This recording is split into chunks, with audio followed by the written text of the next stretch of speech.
restart, we hope, successfully, our third half of the morning session.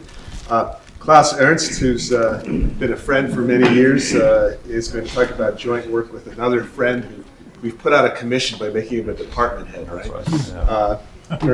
Yeah. So, in fact, if I can just say one thing, I always think of Claus and Diao are both students of DeWitt Sumner's, who's unfortunately not here at this workshop, but we enjoyed him here.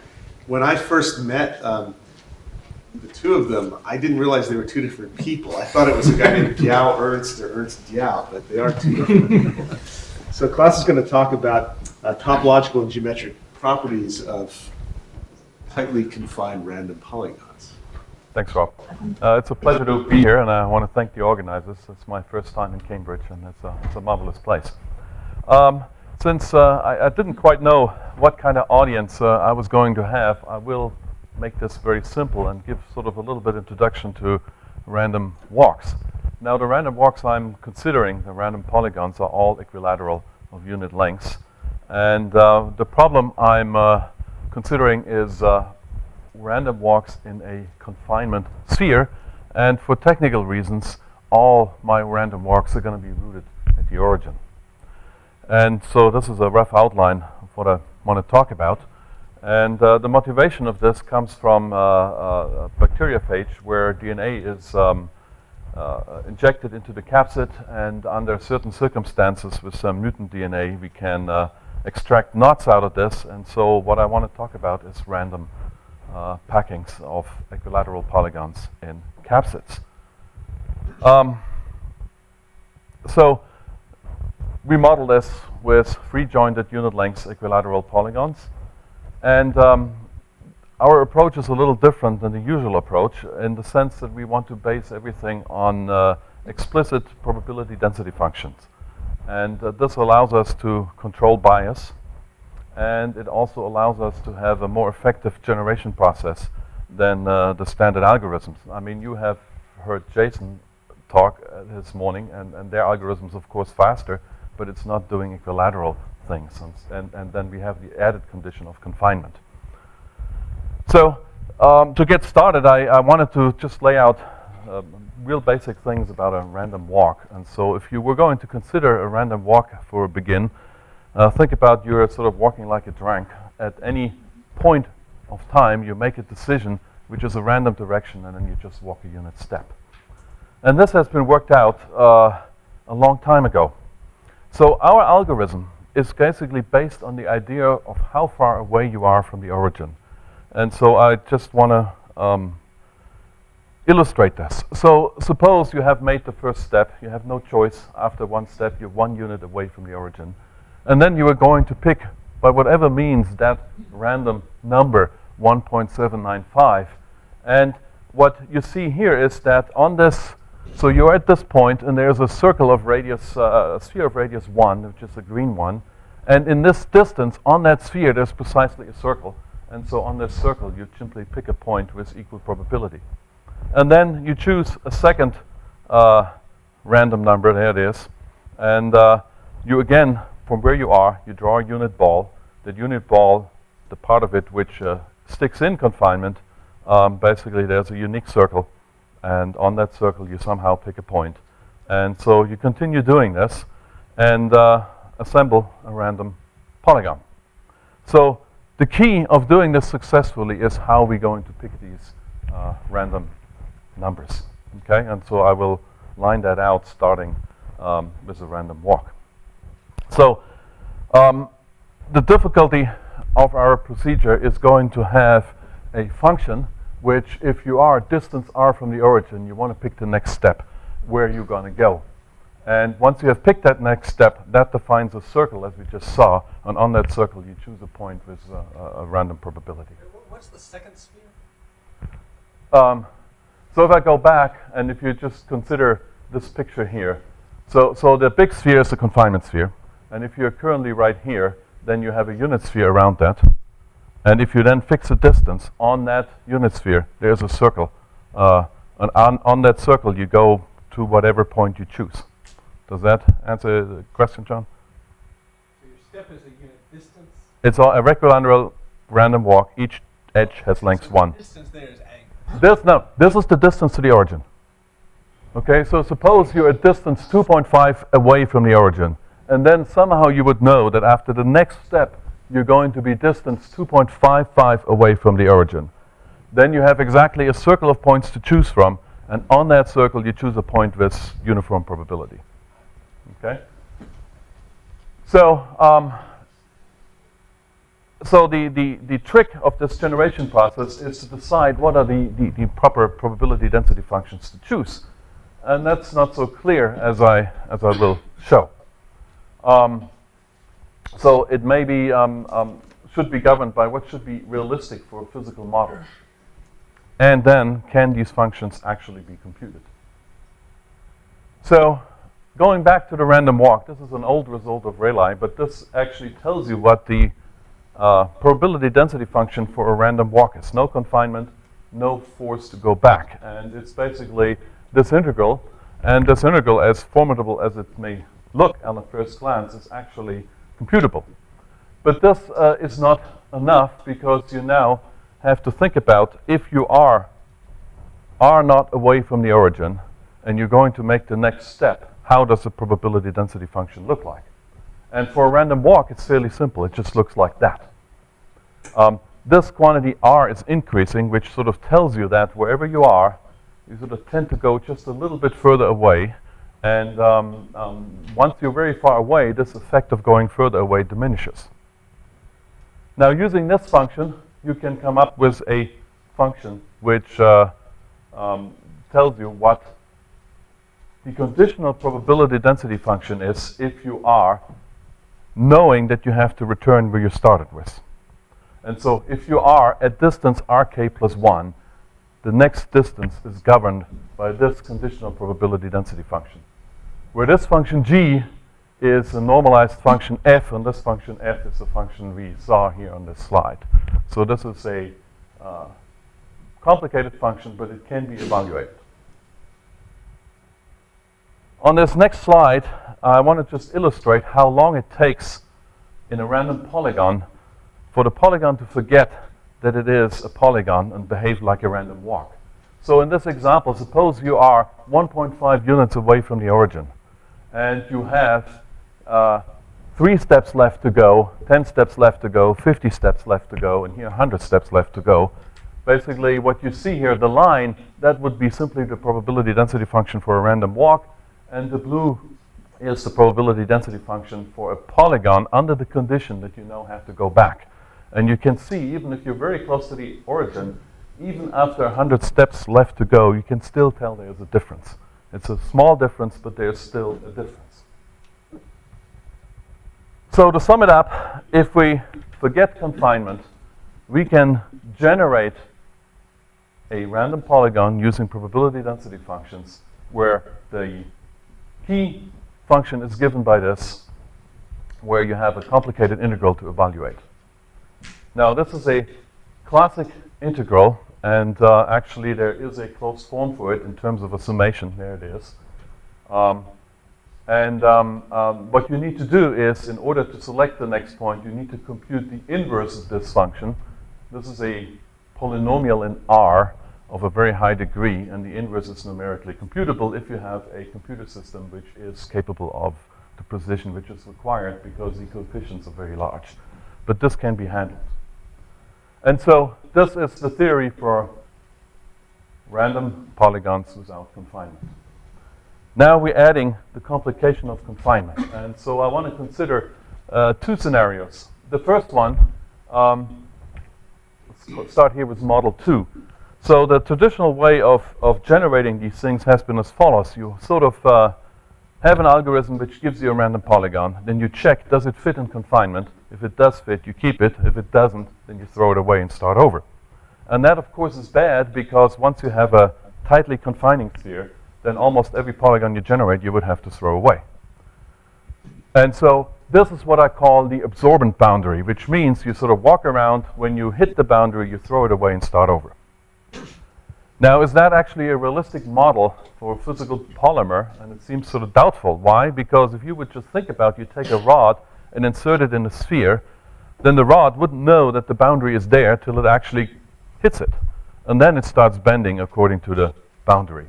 And so this is this second regime, which I sort of call a reflective boundary, where basically the polygon is not aware of that it's close to the boundary until it actually affects, and it has to bend because it hits the boundary. So this is model 1, which I call reflective. This is model 2, which is called absorbent. So we have worked out both of these, and the key thing is that at each step we have a probability density function which governs this. Oh yeah. Under either one of these regimes, you can look at the question, what is the vertex distribution of the vertices in the confinement sphere? And it turns out that this is not uniform. The way we're doing this using probability density functions sometimes allows you to explicitly prove things. And so I just want to give an example of this. If you have a random walk in confinement, so you delete the condition that you have to go back, we have an explicit formula for the vertex distribution within that confinement sphere. And here's how that looks like. So this is the uniform distribution. It's a simple quadratic, and essentially it goes up because it reflects the fact that the closer you are to the boundary, the more space you have. And so the probability that you're close away from the origin is larger than that you're close to the origin in that sense. And this is what you get for the confined random walk. And you can see that the density close to the boundary is less. So this was the situation for a random walk. If you now add the condition of a polygon, then you can see here we have in purple 100-step random polygons, and in green 150-step random polygons. And you can see they approach the vertex density function for a random walk, but very, very slowly, which is sort of to be expected because I showed you before that it takes a long time before the polygon forgets that it has to return. From now on, I'm going to explicitly talk about this model 2 because that's the model which is mostly used. And so the idea is that when you are at a point and you're selecting the next step, the probability of how you choose the next step is based on the condition that all the remaining steps have to remain within confinement. And this becomes rather technical, and so I will skip that over because there's no chance to explain that in a short period of time. But basically, we have an explicit formulation of that probability density function in terms of some iterated integrals. And it turns out that's actually computable. It takes some work, but you can compute that. How do we know that this works? Well, here you see, I think those were 100,000 20 steps polygons in a confinement radius of radius 2. And we compared the traditional method with our method. And this is the vertex distribution you're going to see. And you can see that they're very close. And so it's at least some numeric evidence that our method is equivalent to the traditional method. In terms of the runtime, it basically, our computation go up by the lengths cubed. Maybe there's a log factor, maybe not. And in this picture, you just see where our method is better than the traditional method. So I just want to explain one of these. So if you have a confinement radius of 1 and you generate a random polygon where you sort of generate a random polygon, check whether it's in confinement. If it is in confinement, you keep it, otherwise you throw it away. And if you compare that with our method, roughly when you are right around 11 steps, our method becomes faster than the traditional method of doing it. And of course, once the confinement radius relaxes, then of course it takes longer for that effect to kick in. Okay, yeah, I'll skip that.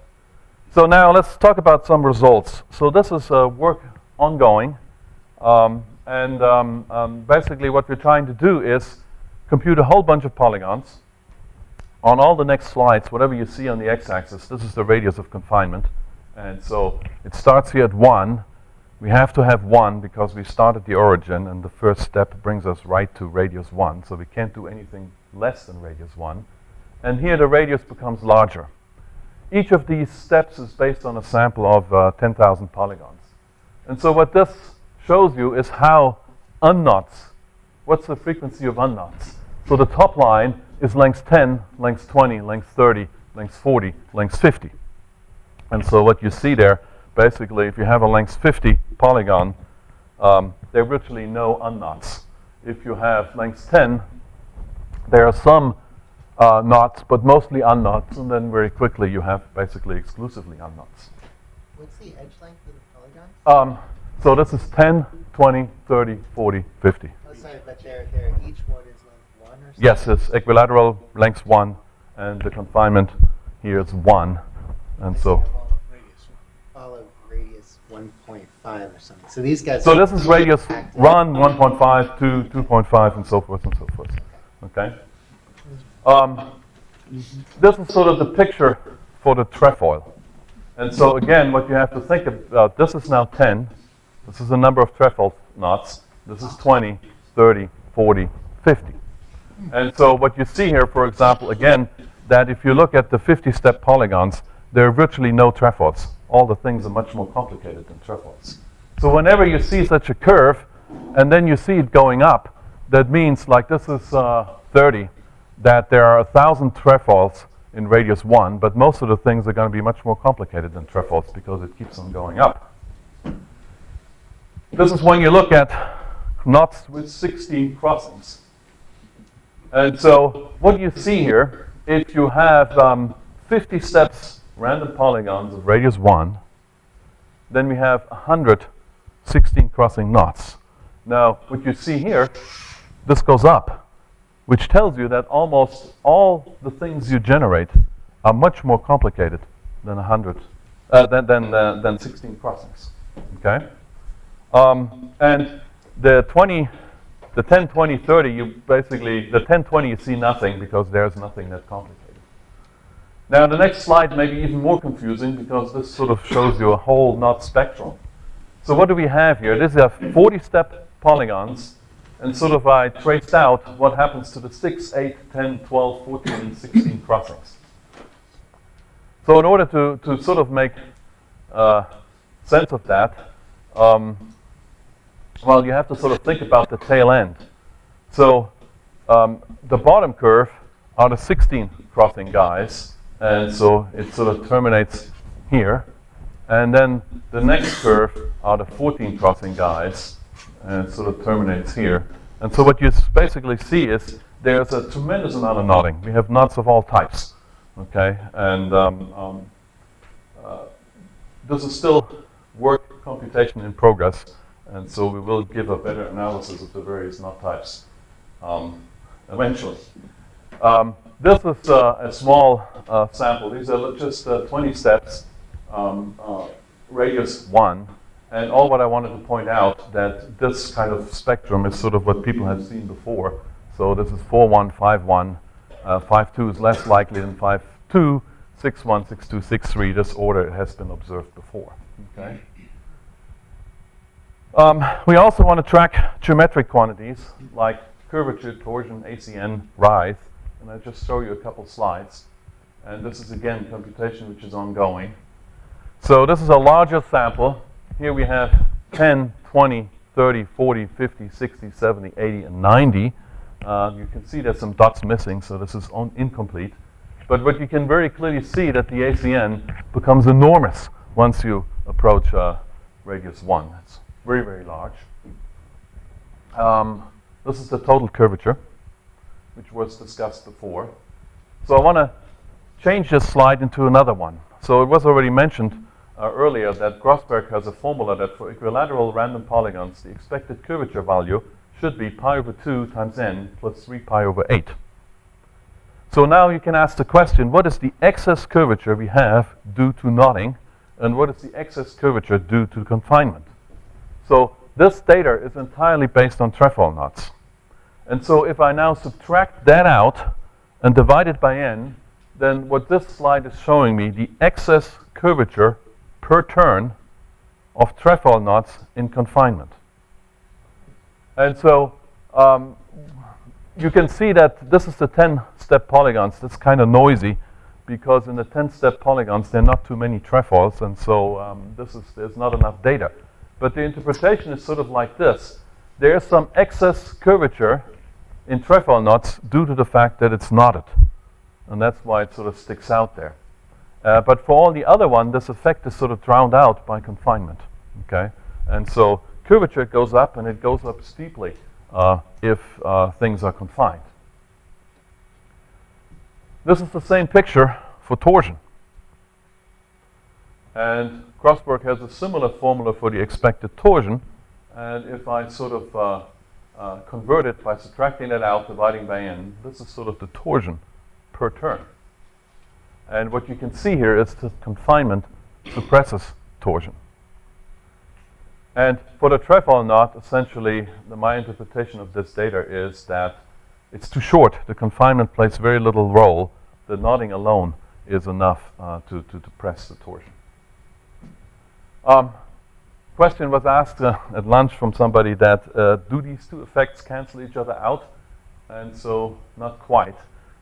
Basically, the increase in curvature versus the decrease of torsion. So if you take the difference of the data points, this is how it sort of looks like. So this is still very much work in progress. And so I want to conclude by just tell you sort of what's the game plan. What we basically are trying to do is collect lots of data on knots. Our approach based on probability density function may allow us to prove some things which are not possible otherwise. As a quick example, if you look at a two-dimensional random walk in confinement, under certain circumstances we can make explicit expressions for the curvature. And so this would be the curvature of a two-dimensional random walk in confinement of radius 1. One of the problems we currently have that we root all polygons at the origin. We're trying to get rid of this, but this makes it much more difficult. I think we have done that, but it's still work in progress. And then finally, we would like to add some quantities which make it physically more realistic. What are those? Stiffness, volume, and so forth and so forth. Thanks.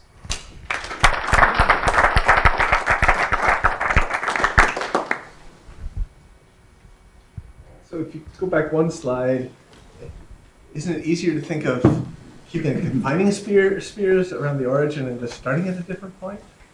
Yes, the problem which you have is that right now, if you start at the origin, that basically you pick a distance, and on this distance you have this circle. Okay, that's what you lose when you go away from the origin. So what we found easier to do than shifting the thing centered at the origin, we shift the confinement sphere off the origin. But still, in each step, you're keeping track of your distance from your initial point. That's correct. And that's in order to do the closing conditions. Yes, because that's Rayleigh formula of that function. This is what it's based on. And so we have a tough time shifting that off the origin. So we're shifting the confinement sphere. Thank you. Other questions?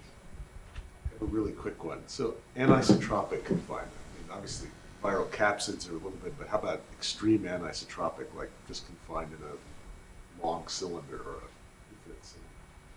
Does that have any? Tough question. I wouldn't know how to do it. Okay. I may have misunderstood, but it seemed to me you were getting a very high probability of knots. Even That's right. Quite a small number of steps of the order of 12. That's correct. That's correct. And that seemed to conflict with what we learned from Jason Cantarella earlier, that there's a very high probability of the unknot. Well, we have confinement, he doesn't. That makes it We have equilateral random polygons, he doesn't. And so as far as we know, whatever we get matches very well what people have gotten before. Yeah. Okay, but the probability of knotting just is very high if you have and that's the confinement. effect of confinement. That's right. Yeah. It's amazing. That's an amazing result, I think. Yeah. No, I just, it's an interesting remark because I remember to have talked about the probability of knots in biology, and a few years back, my understanding was that there were none, if not artifacts. And then from DeWitt, I learned that indeed they find knots, And I think is really due to the fact that knots that found are in confined systems. So we hope that we will be, once this computation has run its course, we will at least numerically have conjectural functions which say, suppose the confinement radius is r, the length is n, what's the probability that you have a knot with that many crossings? Okay, and numerically we will at least have functions which will give you a feeling what that should be. Okay. So the probability of unknotting then gets very small as the knot gets longer. Extremely quickly. Yeah, yes, but is it exponential? And do you know the constant in the exponent? No, I don't. My expectation would be that it is exponential, but Because then the question is, how does it compare with results that are known on lattices, or random walks on lattices? Do you know? Do you have numerics? yeah, I know some of them, but as I said, we'll get there once our computation has finished, and we're just, you see there are these gaps in the data points, and what we would like to do is have all these data points with radius increasing 0.1 for polygons up to 90, and when that's done, then we have enough data to make conjectures and do the comparison. So this is very much work in progress. You're referring to Summers and Whittington's work, but that's an unconfined random walk. I know, but still, I'd like to see how the results compare. Other questions? Let's thank Claus again.